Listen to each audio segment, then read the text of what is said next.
தென்னை விவசாயம் பண்ணுற எல்லாருமே மழை காலம் முடிஞ்சோன்னா உரம் வைக்கலாங்கிற ஐடியாவில் இருப்பாங்க.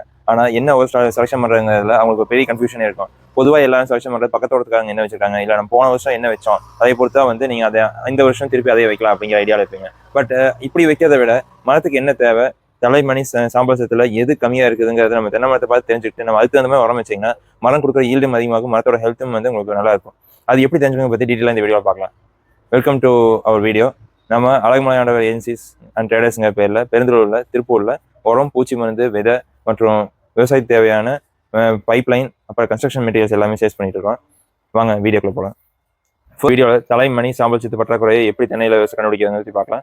தலைச்சத்து பற்றாக்குறை, மணிச்சத்து, சாம்பல் சத்து மூணுமே வந்து அடி இலைகளோட வித்தியாசத்தை வச்சு கண்டுபிடிக்க முடியும். ஃபர்ஸ்ட் தலைச்சத்துல வந்து அடி இலையை வந்து தென்னை மரத்தோட அடிமட்டை கீழே இருக்கிற மட்டை வந்து பச்சை கலராக இல்லாமல் அப்படியே மஞ்சள் கலராக பழுத்து போய் அந்த மஞ்சளுமே வந்து நுனியிலிருந்து பச்சை வந்து மஞ்சளாக மாறிட்டு வந்ததுன்னா அது வந்து தலைச்சத்து பற்றாக்குறை. அந்த டைமில் வந்து நீங்கள் யூரியா கொடுக்குற மூலியமாவோ இல்லை வந்து அமோனியம் குளோரைடோ இந்த மாதிரி கொடுத்தீங்கன்னா தலைச்சத்து பற்றாக்குறை வந்து ரெக்டிஃபை ஆகும். அதே டைம் காம்ப்ளெக்ஸ் தலைச்சத்து அதிகமாக இருக்க காம்ப்ளெக்ஸ் 5 16 இந்த மாதிரியும் கொடுத்தாலுமே உங்களுக்கு 3 சத்துமே ஈவனாக கிடைக்கும். அடுத்தது வந்து மணிச்சத்து பற்றாக்குறை, அதாவது வந்து பாஸ்பரஸ் சத்து பற்றாக்குறை. பாஸ்பரஸ் சத்து பற்றாக்குறை கம்மியாக இருந்ததுன்னா கண்டிப்பாக வந்து மரமே வந்து உங்களுக்கு வந்து ஊக்கமாக இருக்காது, கொஞ்சம் லீனாக தான் இருக்கும். அதே டைம் வந்து இலை வந்து பச்சை கலராக இல்லாமல் பர்பிள் கலராக இல்லை வந்து பர்பிள் டு ரெட் கலராக மாறி காணப்படும். அப்படி இருந்ததுன்னா அது வந்து பாஸ்பரஸ் சத்து பற்றாக்குறை. இதுக்கு வந்து உங்களுக்கு எல்லாம் தெரிஞ்சது தான் டிஏபி வைக்கணும்.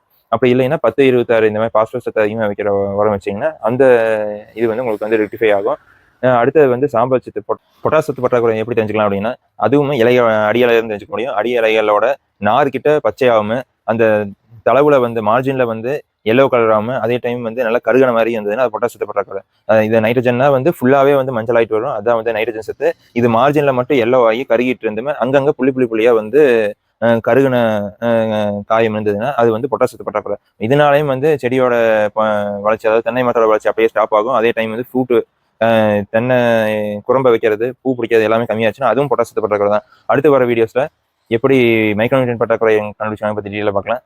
சப்போர்ட் பண்ணுங்கள். தேங்க்யூ.